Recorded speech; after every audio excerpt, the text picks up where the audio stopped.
Chapter 24. Beelzebub's flight to the planet Earth for the 5th time. Beelzebub continued to relate as follows.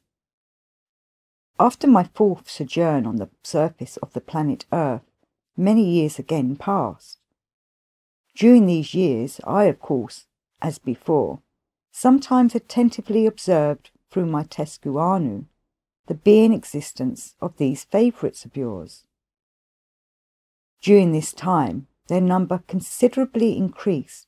and they had already populated almost all the large and small terra firma parts of the surface of this planet of yours.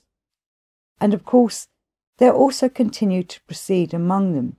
their chief particularity, namely, from time to time they destroyed each other's existence. During this time, that is to say, between my 4th and 5th visits, great changes occurred to the surface of your planet. Many changes also occurred there in the concentrations of the places of settlement of these favourites of yours. For example, all those centres of culture of theirs on the continent Ashark, where I had been in person during my previous descents upon the earth, namely the countries of Tiglia-Mish and Maralplacy, had, by the time of my 5th arrival there, entirely ceased to exist. The cause of the destruction of these centres of cultures of theirs, and of the changes on the surface of this planet in general, was again a misfortune, the 3rd for this ill-fated planet. This 3rd misfortune was entirely of a local character, and occurred because during several years there had proceeded in its atmosphere unprecedented, what are called accelerated displacements of the parts of the atmosphere, or, as your favourites there would say, great winds. The cause of these abnormal displacements or great winds at that time was once again those 2 fragments which had been separated from this planet of yours during the first great calamity, and which afterwards became independent small planets of this solar system, and are now called Moon and Anulius. Strictly speaking, the main cause of this terrestrial misfortune was only the larger of these separated parts, namely the Moon. The smaller fragment, Anulius, played no part in it whatsoever. The accelerated displacements in the Earth's atmosphere resulted from the following. When the atmosphere on the small, accidentally arisen planet Moon had been finally formed, and the Moon, according to the already mentioned law of catching up, continued to fall back upon its fundamental mass by the path already then established, and this newly arisen definite presence on the Moon had not yet acquired its own harmony within the common system harmony of movement, then the what is called osmolean friction, which was, so to say, not harmonized with the whole, evoked in the atmosphere of the Earth the mentioned accelerated displacements or great winds. These unprecedented great winds then began, by the force of their currents, as it is said, to wear down the elevated terra firma parts, and to fill up the corresponding depressions. Such depressions were also the 2 countries of the continent Ashark upon which the process of existence was chiefly concentrated of the 2nd and 3rd groups of beings of the contemporary Asia, that is to say, the main parts of the countries Tiglia-Mish and Maralplacy. At the same time, sands also filled up certain parts of the country Pearlland, as well as that country in the middle of the continent Grabanotzi, where, as I've already told you, there was formed, after the loss of Atlantis, what they called the leading centre of culture for all the free-brain beings there, a country which at that time was the most flourishing part of the surface of this planet of yours, and which is now the desert called Sahara. Bear in mind also that during the abnormal winds of that time, besides the countries mentioned, several other smallish terra firma spaces of the surface of that hapless planet were also covered by sands. It is interesting to note here that your contemporary favourites have also by some means or other learned about the changes that then occurred in the places of the permanent existence of the free-centred beings,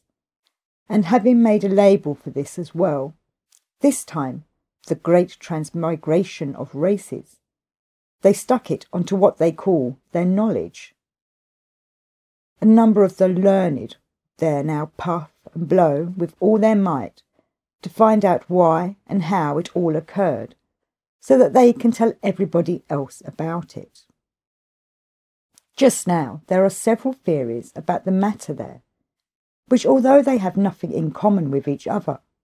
and are each in an objective sense more absurd than the other,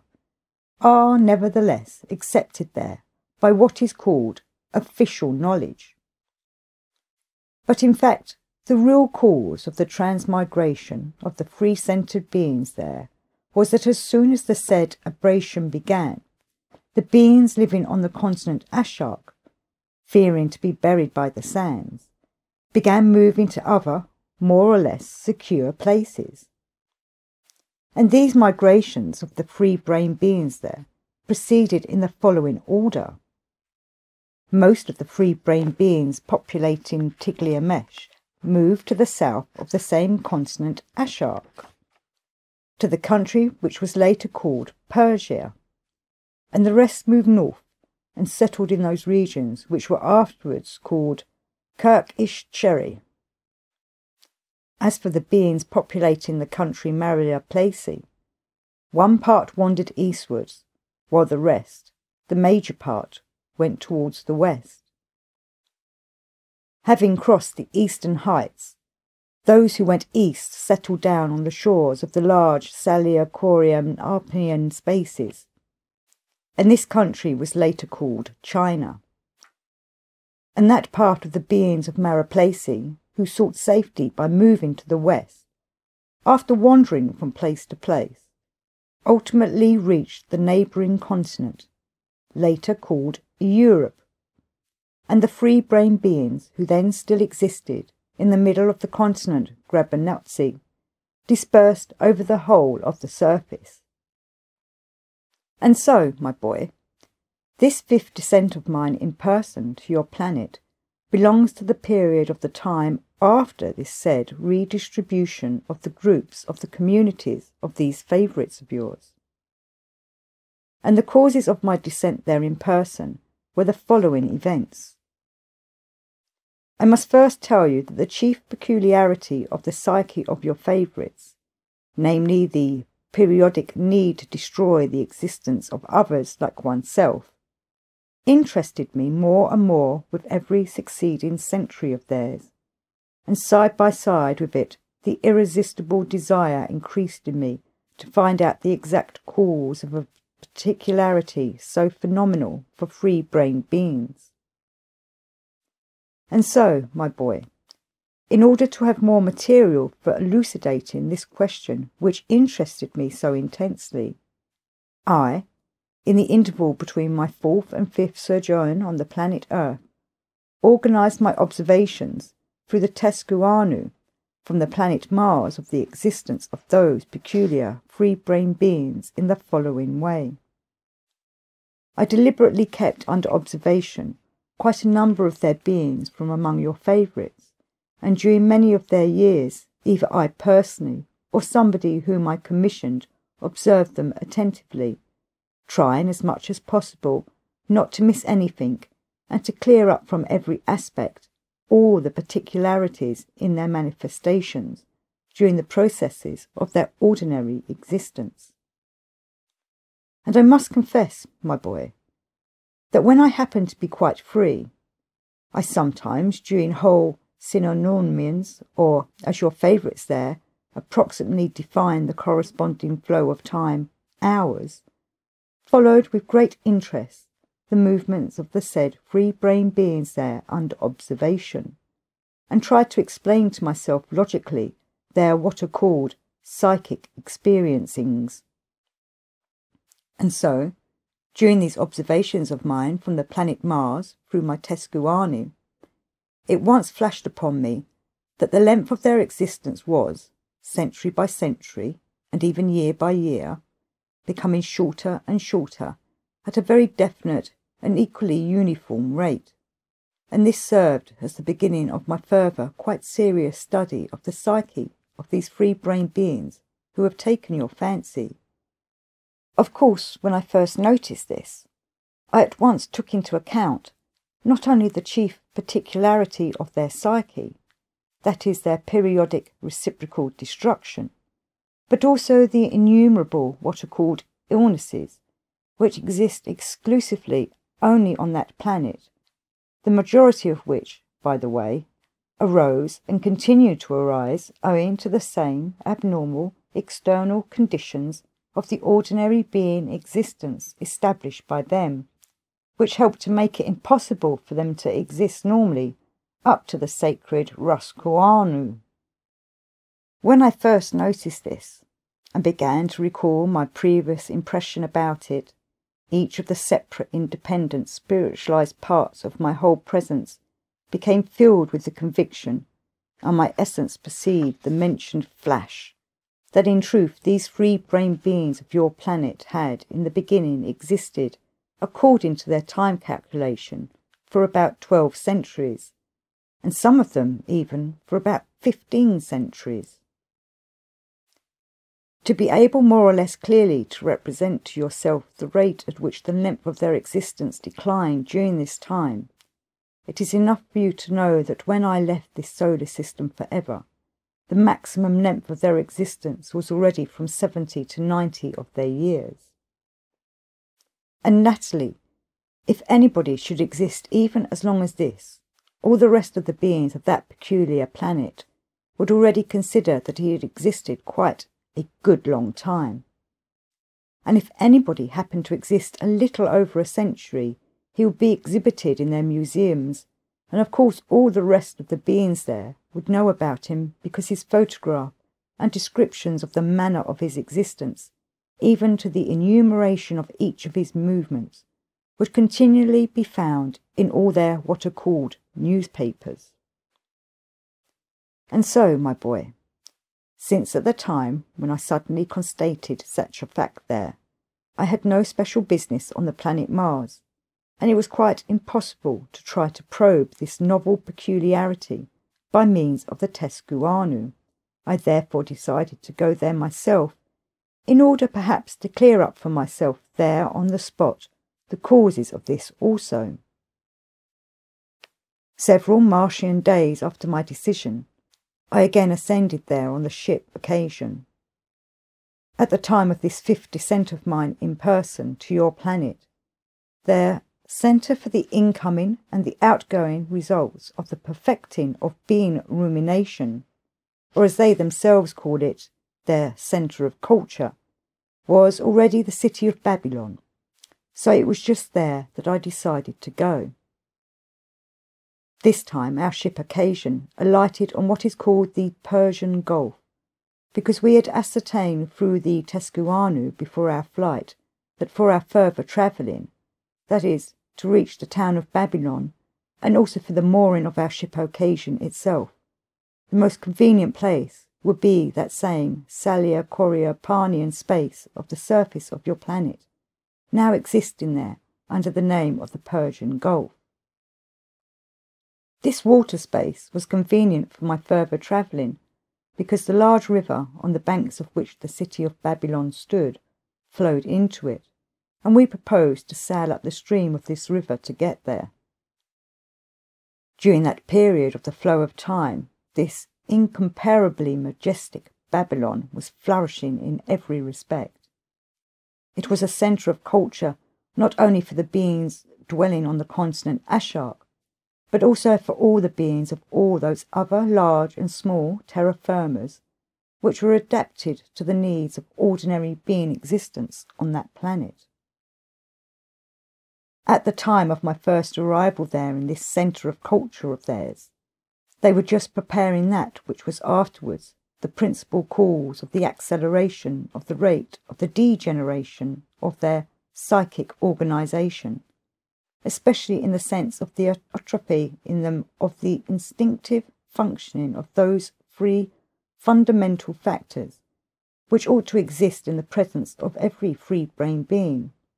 namely those factors which give rise to the being impulses existing under the names of faith, hope, and love. These being factors degenerating by heredity from generation to generation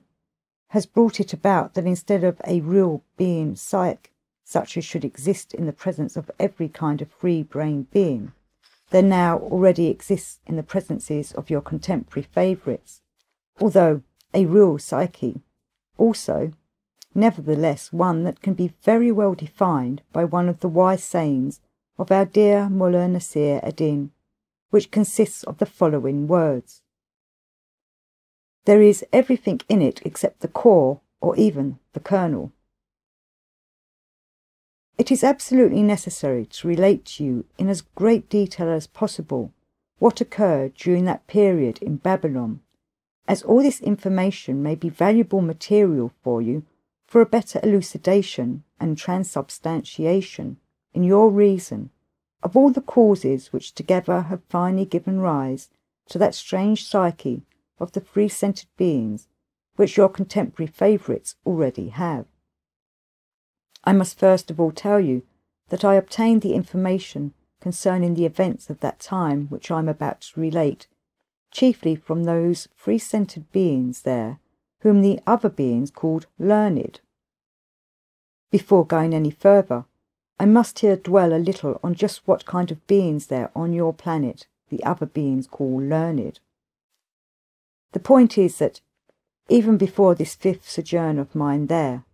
that is to say, before that period when Babylon, as I have told you, flourished in every respect,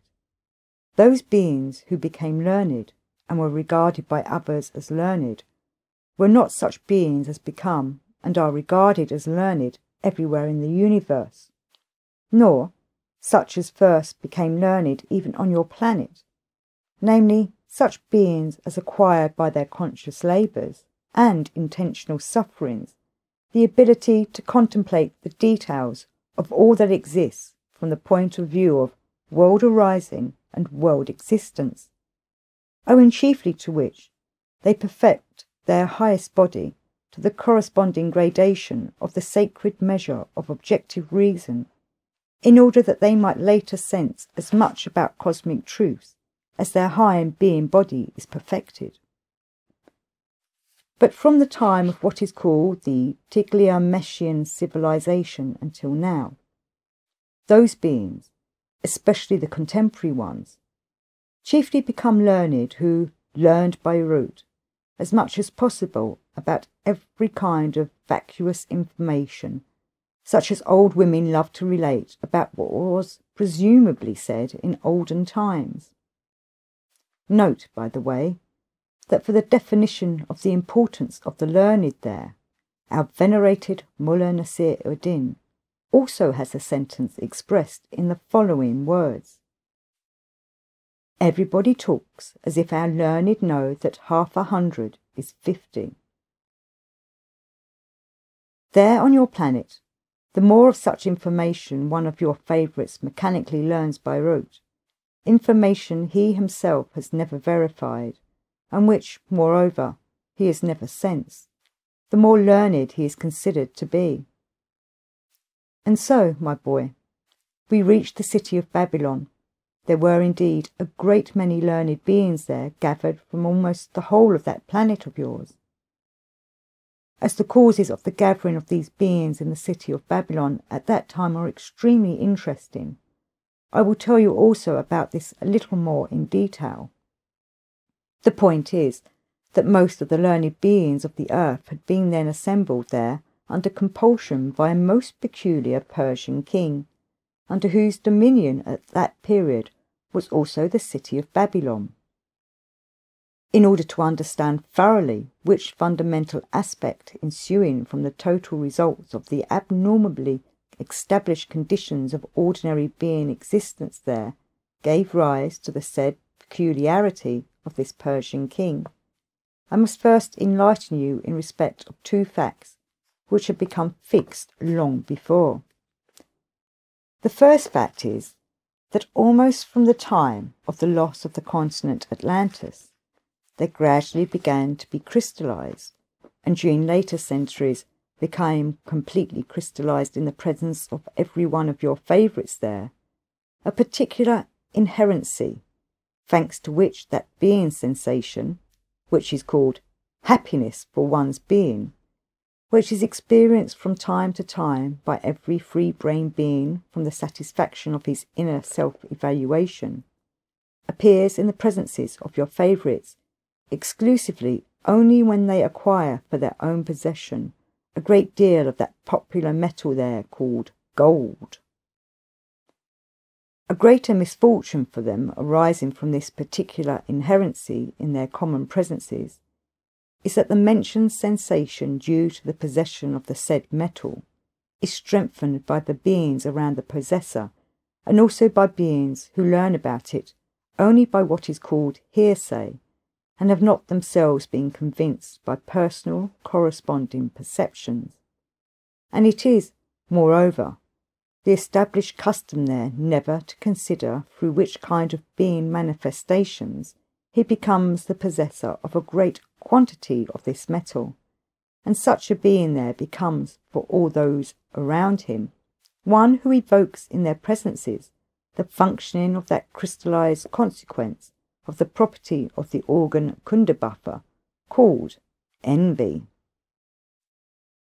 And the second fact is this, that when in the presences of your favourites their chief particularity functions crescendently and according to the established custom among their different communities, the process of the reciprocal destruction of each other's existence proceeds then afterwards, when this property, only maleficent for them themselves, has run its course, and they temporarily cease these processes of theirs. Then the king of that community, in which a greater number of subjects survive, receiving the title of conqueror, usually takes for himself everything belonging to the beings of the conquered community. Such a king-conqueror there usually orders his subjects to take from the conquered all their lands, all the young beings of female sex present in the conquered community, and all the what is called riches accumulated by them during centuries. And so, my boy, when the subjects of that said peculiar Persian king conquered the beings of another community, he ordered them not to take and even not to touch any of these, but to take with them as what are called captives only the learned beings of this conquered community. Clearly to represent and to substantiate in yourself the understandings just why such a peculiar craze arose in the individuality of that Persian king and became proper only to him, you must know that at the period of the Tiglath-Mish civilization, in the town called Chiklaral, a free-brained learned being by name Har-Nahum, whose essence later became crystallized into what is called an eternal Hasnasmasian individual, invented that any old metal you like, abundant on the surface on the planet, could easily be turned into the rare metal gold, and all it was necessary to know for this was just one very small secret. This maleficent fiction of his became widely spread there, and having become crystallized in the presences of the beings of that time, and being transmitted by inheritance from generation to generation, began to pass to the beings of subsequent generations as a gradually formed, definite, maleficent, fantastic science there, under the name of alchemy, under the name, that is, of that great science, which has indeed existed there during these epochs long past, when in the presences of their ancestors, the consequences of the properties of the organ-kunde buffer had not yet been crystallized,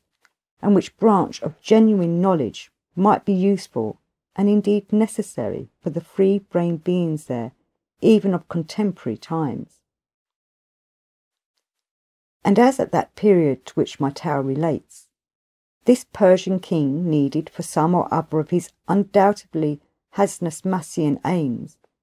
a great deal of this metal, rare on the surface of the earth, called gold, and as the notion concerning this method that had been invented by the then existing Hasnasmassian individual Har-Nahum had also reached his presence, he was eager to get gold by so easy a means. When this Persian king had finally decided to get gold by alchemy, he then and there, for the first time, cognized with the whole of his being that he did not as yet know that little secret, without which it was absolutely impossible to fulfill this desire of his. So he then pondered how to find out that little secret. The result of this pondering was that he became aware of the following. As the learned already have knowledge of every other kind of mystery, then this mystery must also be known to one of them. Having finally arrived at such a conclusion, he, with an intensified functioning of being astonishment at why such a simple idea had never entered his head before, called several of his attendant subjects and ordered them to find out which of the learned beings of his capital knew this mystery. When it was reported to him the following day that not a single one of the learned beings of the capital knew this mystery, he ordered inquiries to be made also of all the learned present among the beings of the whole of his subject community, and when after several days he again received the same negative reply, he once more began to ponder, and this time very seriously. His serious thinking first led his reason to the understanding that, without any doubt, one or other of the learned beings of his community was aware of this secret also, but since among beings of that clan this strict keeping of a professional mystery was very strongly developed, nobody, of course, was willing to reveal it. The result of his serious thinking was that he became aware that it was necessary not merely to question, but to examine the learned beings about this mystery. The same day, he gave appropriate instructions to his nearest corresponding assistants, and the latter already began to examine, after the manner that had already long before been the way of power-possessing beings to examine ordinary beings. And when this peculiar Persian king became finally convinced that the learned beings of this community indeed knew nothing about this mystery, he began to look for learned beings in other communities to whom this mystery might be known. As the kings of the other communities were unwilling to offer their learned beings for examination, he decided forcibly to compel these unconquered kings to do so, and from that time on, at the head of numerous hordes in subjection to him, he began with their help to make what are called military excursions. This Persian king had many hordes in subjection to him because at that period, from the region of the surface of this planet of yours, where that community was situated, and over which he happened to be king, there had been intensified in the presences of the beings, even before this time, according to what is called the foreseeing adaptation of great nature, the what is called birth rate, and at the given period there was being actualized that which was demanded for the common cosmic trog auto-egocratic process. That is to say, from this region of the surface of your planet, there had to issue more of those vibrations arising from the destruction of being existence. During this last explanation, Hussein interrupted Beelzebub with the following words. Dear grandfather, I do not understand why the issuing of the required vibrations for the purpose of the actualization of this most great cosmic process should depend on a definite region of the surface of the planet? To this question of his grandson, Beelzebub replied as follows. As before long, I intend to make the special question of those terrifying processes of reciprocal destruction, which they call wars, the theme of my tales concerning the free-brained beings of the planet Earth. It is better to defer this question of yours also until this special tale, because then, I think, you will understand it well. Having said this, Beelzebub again continued to relate about the Babylonian events. When the peculiar Persian king I mentioned began, thanks to the hordes in subjection to him, to conquer beings of other communities, and to seize by force the learned among them, he assigned as a place for their congregation and existence the said city of Babylon, to which they were taken in order that this lord of half the then continent of Asia could thereafter freely examine them in the hope that one of them might perhaps happen to know the secret of turning cheap metal into the metal gold. With the same aim, he even made at that time a special what is called campaign into the country Egypt. He then made this special campaign there because the learned beings of all the continents of the planet were assembled there at that period, the opinion being widely spread there that more information for their various sciences was to be obtained in this Egypt than anywhere else on their planet. This Persian king conqueror then took from Egypt all the learned beings present there, both the native and those who had come from other communities, and among their number were then also several called Egyptian priests, descendants of just those learned members of the society Akodan who had chanced to escape and who had been the first to populate that country. When a little later a fresh craze arose in the presence of this peculiar Persian king, the craze for the process itself of the destruction of the existence of other beings similar to himself, and which supplemented the former craze, he forgot about the learned beings, and they began to exist there freely in the city of Babylon, awaiting his further directions. The learned beings collected in this way there in the city of Babylon from almost the whole of the planet used often to meet together and of course to discuss among themselves, as it is proper to the learned beings of the planet Earth, questions which were either immeasurably beyond their comprehension or about which they could never elucidate anything useful whatsoever, either for themselves or for ordinary beings there. Well, it was just during these meetings and discussions that there arose among them, as it is in general proper to arise among learned beings there, what is called a burning question of the day, a question which in some way or other indeed interested them at that time to, as they say, their very marrow. The question which chanced to become the burning question of the day so vitally touched the whole being of every one of them that they even climbed down from their what are called pedestals and began discussing it not only with the learned like themselves, but also here, there and everywhere with anyone they chanced to come across. The consequence was that an interest in this question gradually spread among all the ordinary free-brained beings then existing in Babylon, and by about the time we reached this city it had become the question of the day for all the beings there. Not only did these learned themselves talk about and discuss this question, but similar conversations and fierce discussions proceeded like fury among the ordinary beings there also. It was talked about and discussed by the young and old, by men and women, and even by the Babylonian butchers. Exceedingly anxious were they, particularly the learned, to know about this question. Before our arrival there, many of the beings existing in Babylon had ultimately even lost their reason on account of this question, and many were already candidates for losing theirs. This burning question of the day was that both the sorry learned and also the ordinary beings of the city of Babylon were very anxious to know whether they had a soul. Every possible kind of fantastic theory existed in Babylon about this question,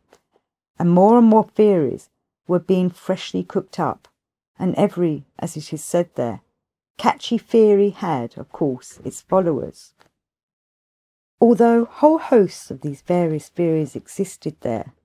nevertheless they were one and all based upon only two, but two quite opposite assumptions. One of these was called the atheistic, and the other the idealistic or dualistic. All the dualistic theories maintained the existence of the soul, and of course its immortality, and every possible kind of perturbation to it after the death of the being man. And all the atheistic theories maintained just the opposite. In short, my boy, when we arrived in the city of Babylon, there was then proceeding what is called the building of the Tower of Babel. Having uttered these latter words, Beelzebub became a little thoughtful, and then continued as follows. Now I wish to explain to you about the expression I just used, namely, the building of the Tower of Babel. This expression is very often used on your planet by the contemporary free-brained beings there also. I wish to touch upon this expression frequently used there, and to elucidate it to you chiefly because firstly I chanced to be a witness at that time of all the events which gave rise to it, and secondly because the history of the arising of this expression and its transubstantiation in the understanding of your contemporary favourites can very clearly and instructively elucidate to you that,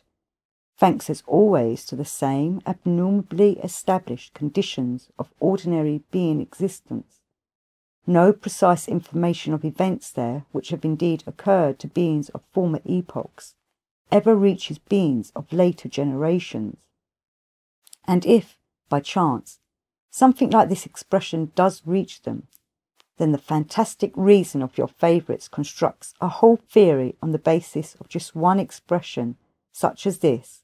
with the result that those illusory being ego plastic chori, or what they call psychic picturings, increase and multiply in their presences, owing to which there has arisen in the universe the strange, unique psyche of free-brain beings, which every one of your favourites has. Well then, when we arrived in the city of Babylon,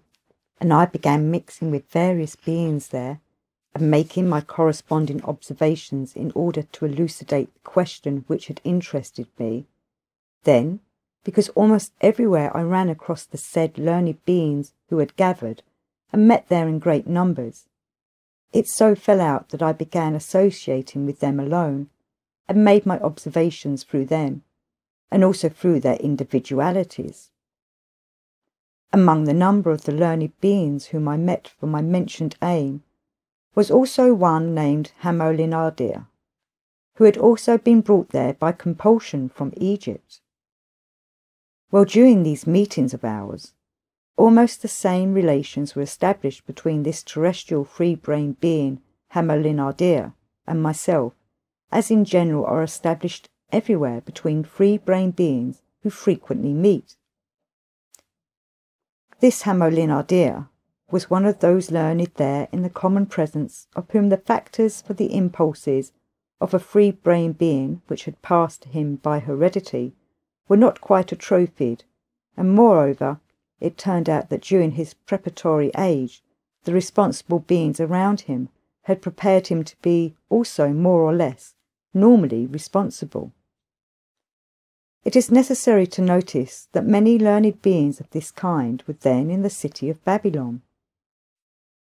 Although this learned Hamolinardir had his arising and preparation for becoming a responsible being just there in the city of Babylon, and descended from the race of beings there called Assyrian, yet he became learned in Egypt, where the highest school existing on earth at that time was found, and which was called the School of Materializing Thought. At the age he was when I first met him, he already had his eye in respect of rationally directing what is called the automatic psychic functioning of his common presence, at the maximum stability for free-centered beings of the planet Earth at that time, in consequence of which, during what is called his waking passive state, he had very definitely expressed being manifestations, as for instance, those called self-consciousness, impartiality, sincerity, sensibility of perception, alertness, and so forth. Soon after our arrival in Babylon, I began going with this Hammer-Linardier to various what are called meetings of the mentioned learned beings, and listened to every kind of what they called reports upon the very question which was then the question of the day, and which was the cause of the agitation of the minds of the whole of Babylon. This friend of mine, Hammer-Linardier, was also very much excited about the said burning question. He was agitated and perplexed by the fact that both the already existing and the many newly appearing theories upon this question were all, in spite of their entirely contradictory proofs, equally convincing and equally plausible. He said that those theories in which it was proved that we have a soul were very logically and convincingly expounded, and, likewise, those theories in which quite the contrary was proved were expounded no less logically and convincingly. So that you may be able to put yourself in the place of that sympathetic Syrian, I shall also explain to you that in general on your planet, then in the city of Babylon, as well as at the present time, all the theories on such a question as they call it of the beyond, or any other elucidation of details of any definite fact, are invented by those free-brained beings there, in whom most of the consequences of the properties of the organ Kundabuffer are completely crystallized, in consequence of which there actively functions in their presence that being property which they themselves call cunning. Owing to this, they consciously, of course consciously only with the sort of reason which has already become long ago proper for them alone to possess, and moreover merely automatically, gradually acquire in their common presence the capacity for spotting the weakness of the psyche of the surrounded beings like themselves, and this capacity gradually forms in them data which enable them at times to sense and even to understand the peculiar logic of the beings around them, and according to these data they invent and propound one of their theories concerning this or that question. And because, as I have already told you, in most of the free-brained beings there, owing to the abnormal conditions of ordinary being existence established there by them themselves, the being function called instinctively to sense cosmic truths gradually atrophies. Then, if any one of them happens to devote himself to the detailed study of any one of these theories, he is bound, whether he wishes or not, to be persuaded by it with the whole of his presence. Well, my boy, already 7 of their months after our arrival in the city of Babylon, I once went with this friend of mine there, Hammer-Linardier, to what is called a General Learned Conference. This General Learned Conference had already been convened at that time by the learned beings previously brought there by force, and thus there were at this conference not only the learned forcibly assembled there by the mentioned Persian king, who in the meantime had already got over his craze about the science of alchemy, and forgotten all about it, but many other learned also from other communities, who had voluntarily gathered, as they then said, for the sake of science. At this General Learned Conference that day, the reporters spoke by lot. My friend Hammer-Linardier also had to report about some topic and therefore drew a lot, and it fell to him to speak fifth. The reporters who preceded him either reported upon new theories they had invented, or they criticised theories already existing and known to everybody. At last came the turn of this sympathetic Assyrian. He ascended what is called the rostrum, and as he did so, some attendants hung up a notice about it indicating on which subject the given reporter would speak. It was the custom at that time to do so. The notice announced that the reporter had taken as the theme of his report the instability of human reason. Thereupon, this terrestrial friend of mine first expatiated on the kind of structure which, in his opinion, the human head-brain has, and in which cases and in what manner various impressions are perceived by the other brains of man, and how only after definite what is called agreement between all the brains are the total results impressed on this head-brain. He spoke calmly at first, but the longer he spoke, the more agitated he became, until his voice rose to a shout, and shouting he began to criticise the reason in man. And at the same time he mercilessly criticised his own reason. Still continuing to shout, he very logically and convincingly demonstrated the instability and fickleness of man's reason, and showed in detail how easy it is to prove and convince this reason of anything you like. Although in the midst of the shouting of this terrestrial friend of mine, Hamelin, his sobbing could be heard. Nevertheless, even while sobbing, he continued to shout. Further, he said, "To every man, and also of course to me, it's quite easy to prove anything. All that is necessary to know is which shocks and which associations to arouse in the other human brains, while one or other truth is being proved. It is very easily possible even to prove to man that our whole world, and of course the people in it, are nothing but an illusion, and that the authenticity and reality of the world are only a corn, and moreover the corn growing on the big toe of our left foot. Besides this corn, absolutely nothing exists in the world. Everything only seems, and even then only to psychopaths squared." At this point in the speech of this sympathetic terrestrial free-brain being, an attendant offered him a bowl of water, and after he had eagerly drunk the water, he continued to speak, but now more calmly. He said further, "Take myself as an example. I am not an ordinary learned man. I am known by all Babylon, and by people of many other towns, as an exceedingly learned and wise man. I finished the course of study higher than which has never yet existed on the earth, and which it is almost impossible will ever exist again. But what then has this higher development given to my reason in respect of that question which, already during 1 or 2 years, is driving all Babylonians insane? This reason of mine, which has received the highest development, has given me during this general dementia concerning the question of the soul nothing else but 5 Fridays a week. During this time I have very attentively and seriously followed all the old and new theories about the soul, and there is not a single theory which the author of which I do not inwardly agree, since all of them are very logically and plausibly expounded, and such reason as I have cannot but agree with their logic and plausibility. During this time I have even myself written a very lengthy work on this question of the beyond, and many of those present here have surely become acquainted with my logical mentation.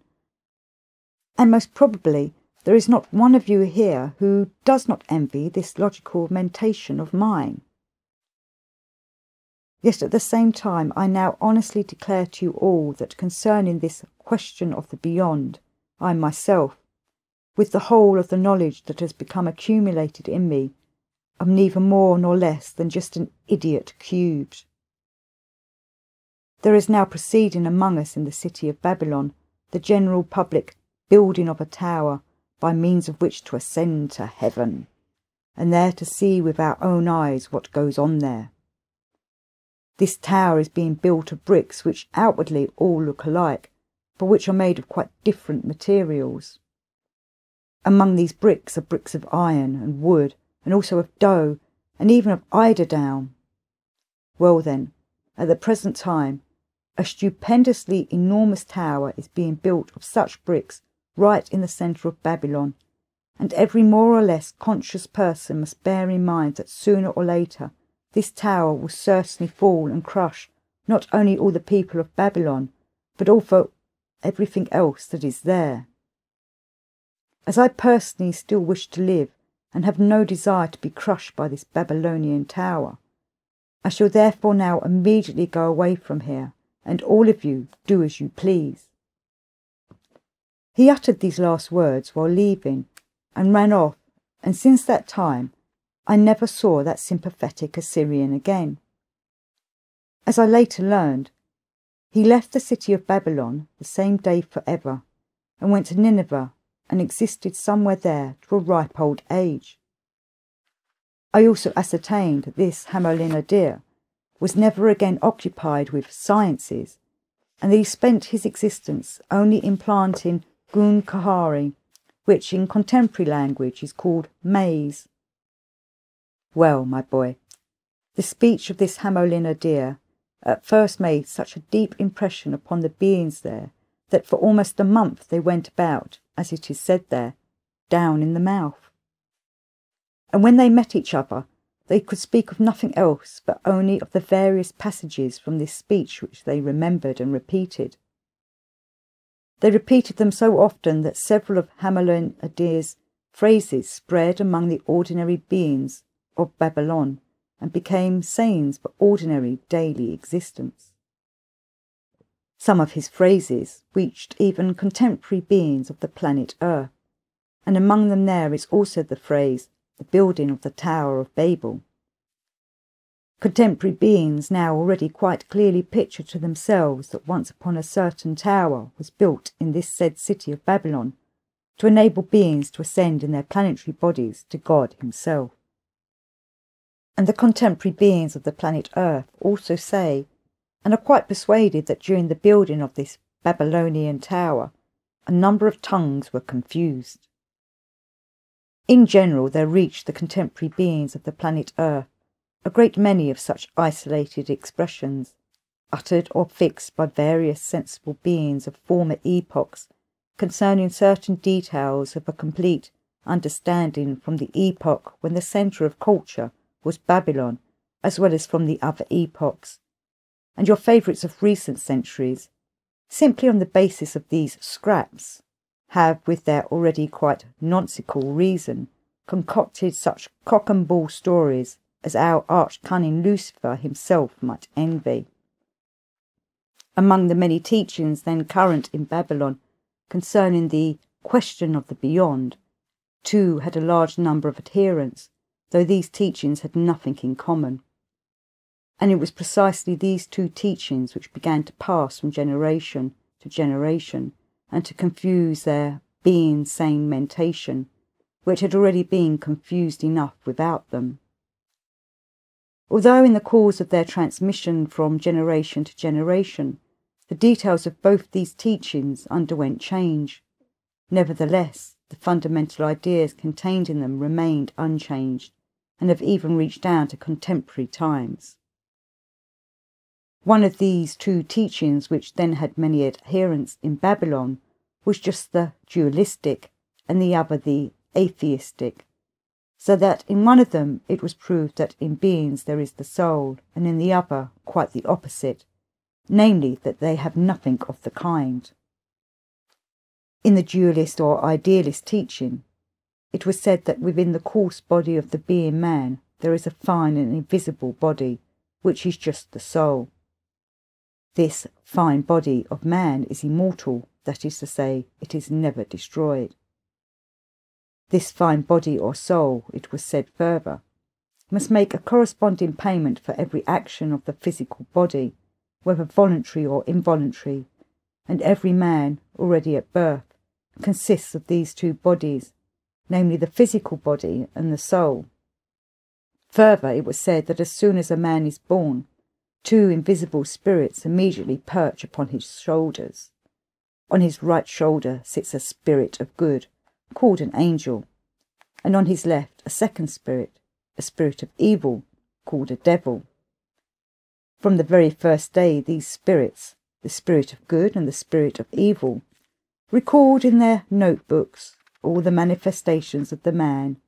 the spirit sitting on his right shoulder recording all those called his good manifestations or good deeds, and the spirit sitting on his left shoulder, the evil. Among the duties of these two spirits is that of suggesting to and compelling a man to do more of those manifestations which are in their respective domains. The spirit on the right constantly strives to make the man refrain from doing those actions which are in the domain of the opposite spirit, and perforce more of those in his own domain. And the spirit on the left does the same, but vice versa. In this strange teaching it was further said that these two spirit rivals are always combating each other, and that each strives with might and main that the man should do more of those actions which are in his domain. When the man dies, these spirits leave his physical body on the earth and take his soul to God, who exists somewhere up in heaven. There, up in heaven, this God sits surrounded by his devoted archangels and angels, and suspended in front of him is a pair of scales. On each side of the scales, spirits stand on duty. On the right stand the spirits who are called servants of paradise, and these are the angels, and on the left stand the servants of hell, and these are the devils. The spirits which have sat on the man's shoulder all his life bring his soul after death to God, and God then takes from their hands the notebooks in which the notes have been recorded of all the man's actions, and he places them on the pans of the scales. On the right pan he puts the notebook of the angel, and on the left pan the notebook of the devil, and according to the pan which falls, God commands the spirits on duty, standing on the given side, to take this soul into their charge. In the charge of the spirits standing on duty on the right is just that place called paradise. It is a place of indescribable beauty and splendiferousness. In that paradise are magnificent fruits in abundance, and endless quantities of fragrant flowers, and enchanting sounds of cherubic songs and seraphic music constantly echo in the air. And many other things were also enumerated,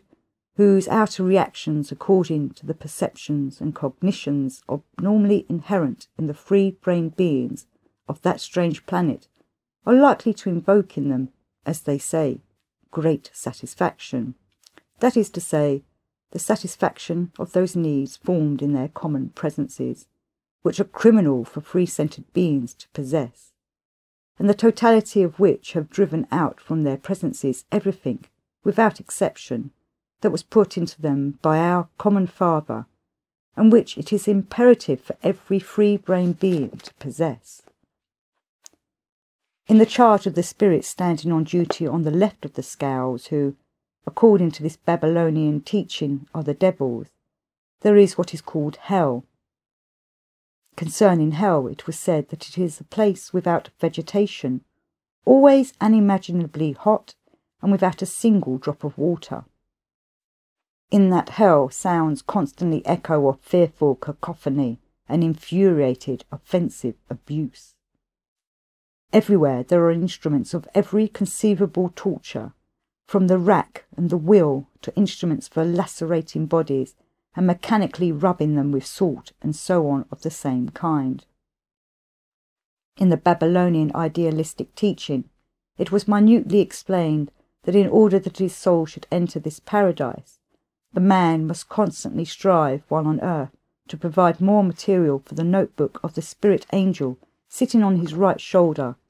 Otherwise there would be more material for the records of the spirits sitting on the left shoulder, in which case such a man's soul would inevitably go to this most awful hell.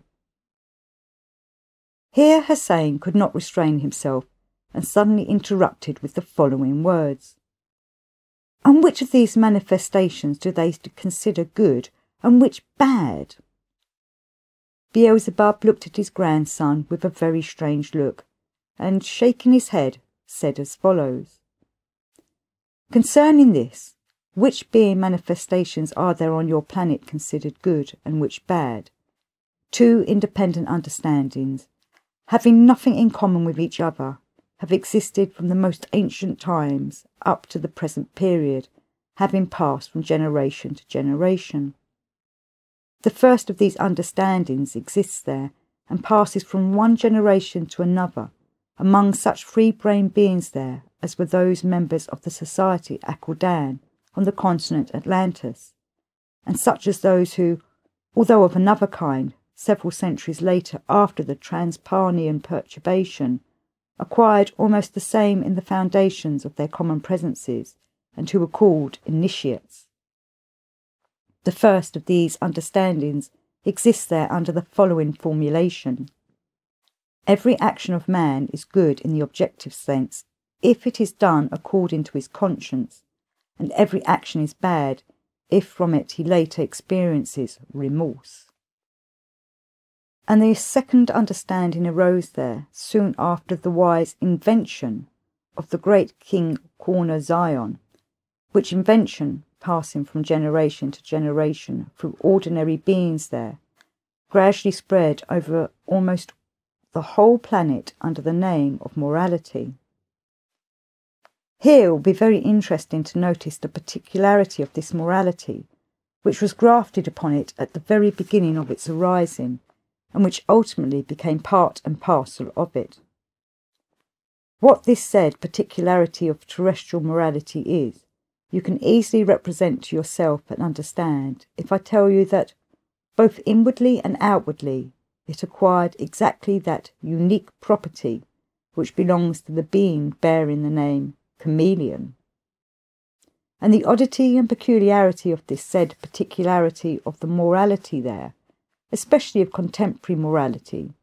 is that its functioning automatically depends entirely on the mood of the local authorities, which moods in their turn depend also automatically on the state of the four sources of action existing there under the names of mother-in-law, digestion, John Thomas, and cash. The second Babylonian teaching, which then had many followers, and which, passing from generation to generation, also reached your contemporary favourites, was on the contrary one of the atheistic teachings of that period. In this teaching by the terrestrial Hasnas-Masnian candidates of that time,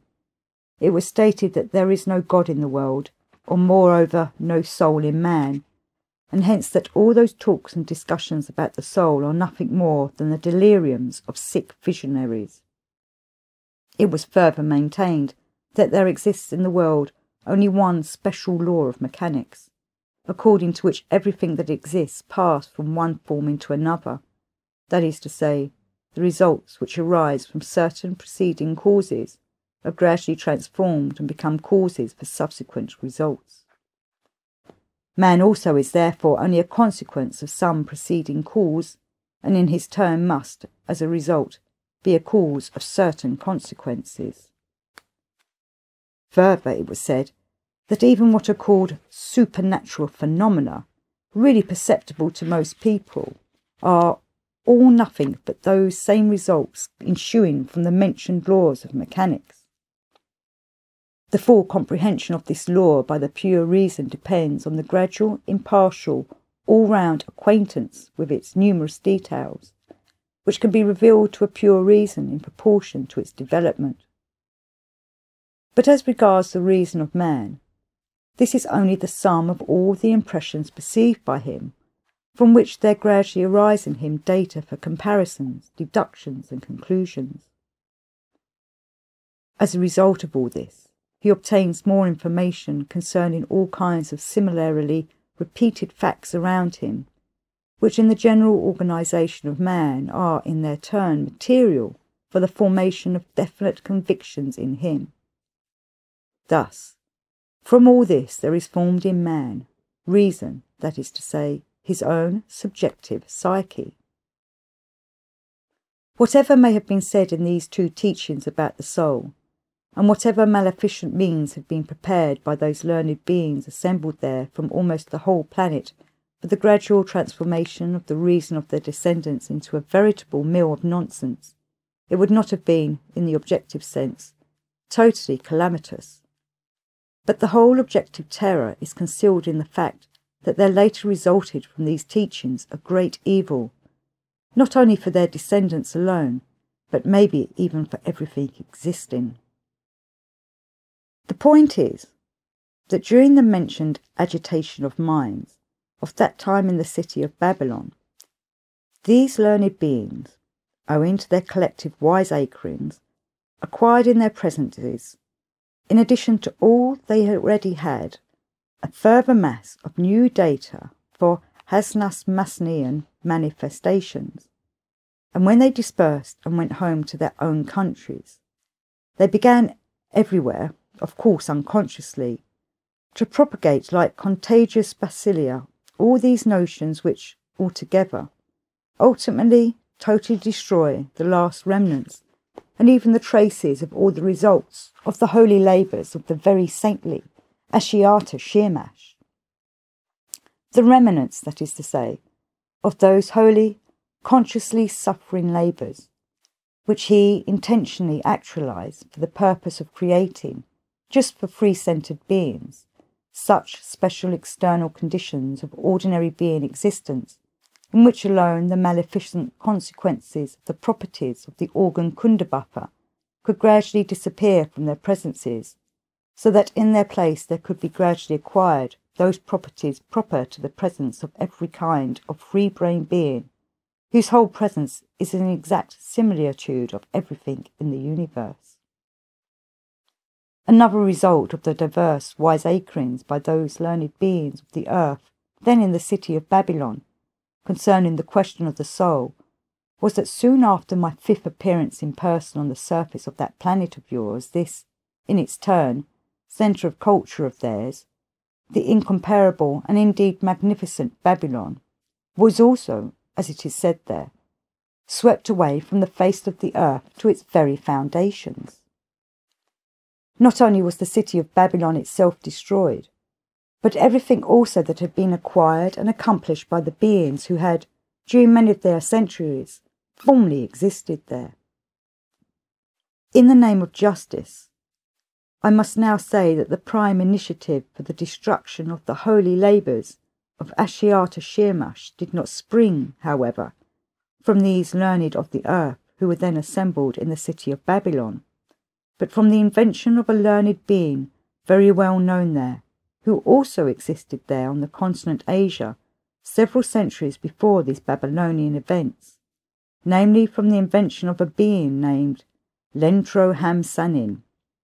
who, having coated his higher being part into a definite unit, and having perfected himself by reason up to the required gradation of objective reason, also became one of those 313 Hasnas-Masnian eternal individuals who now exist on the small planet bearing the name of Retribution. About this Lentro Hasmansinian I should also tell you, since the information concerning him will serve to elucidate, for your understanding, the strange psyche of those free-brain beings who exist on that peculiar remote planet. But I shall tell you about this Lentro Hamsanin only when I've finished speaking about the very saintly Ashiata Shirmash,